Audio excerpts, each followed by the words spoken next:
கிறிஸ்துவுக்குள் அன்பானவர்களே, ஆண்டவரும் இரட்சகருமாகிய இயேசு கிறிஸ்துவின் அநேற்றின்ப நாமத்தில் அன்பின் வாழ்த்துக்கள்.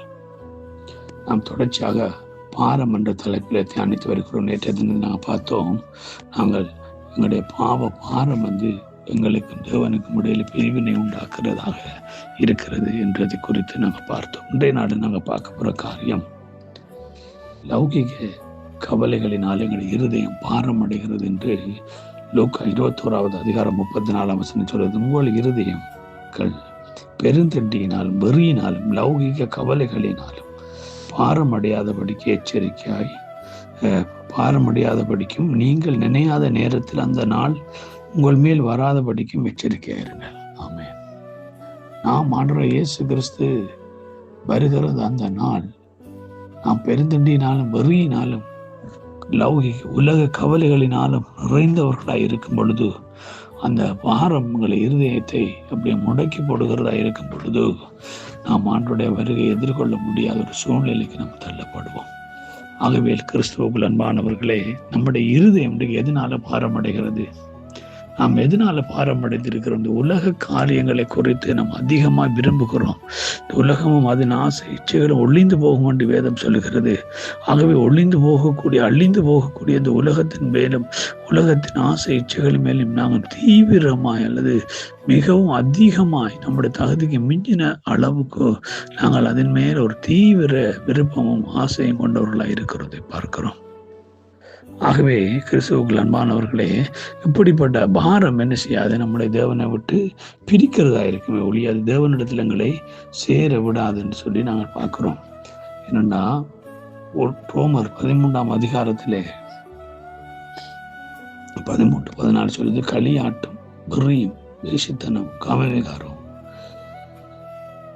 வாக்குவாதம், பொறாமை உள்ளவர்களாய் நடவோம், பகலில் நடக்கிறவர்களோட சீராய் நடக்க கடுவோம் என்று சொல்லி பவுல் சொல்கிறார். ஆகவே பிரியமானவர்கள், நாம் பகலில் நடக்கிறவர்கள் எப்படி சீராய் நடக்கிறார்களோ அதுபோல நாம் நடக்க வேணும்னு சொல்றார். நமக்குள்ள என்ன சொல்றது?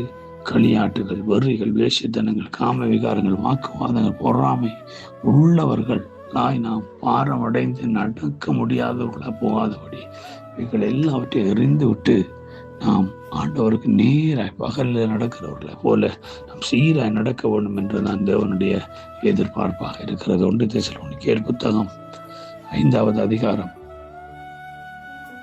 6வது வசனம் சொல்கிறது, ஆகையால் மற்றவர்கள் தூங்குறது போல் நாம் தூங்காமல் விழித்துக் கொண்டு தெளிந்தவர்களாக இருக்க கடவோம். ஆமென்.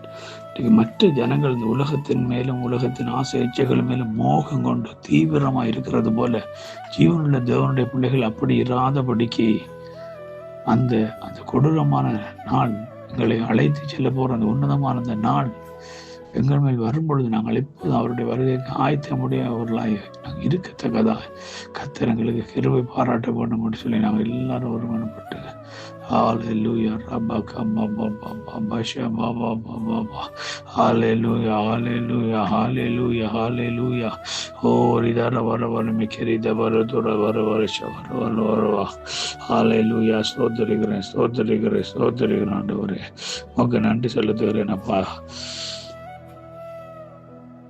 இந்த நாளிலும் ஆண்டவரே, உங்களோட பிள்ளைகளாக நாங்கள் எங்களுடைய இருதயம் பாரமடையாதபடிக்கு நாங்கள் பாரப்பட்டவர்களா இல்லை, நாங்கள் எப்பொழுதும் ஆண்டவரே நாங்கள் பாரமற்றவர்களாய் கர்த்தர் இயேசு கிறிஸ்துவின் வருகைக்கு ஆயத்தமாக்கப்பட்டவர்களாய் இருக்க எங்களுக்கு கிருபை செய்யும் என்று சொல்லி நாங்கள் ஜெபிக்கிறோம். அந்த ஆயத்தத்தோடு நம்ம இருக்க கர்த்தர் தான் உங்களை ஒரு கிருபை செய்வாராக. God bless you all.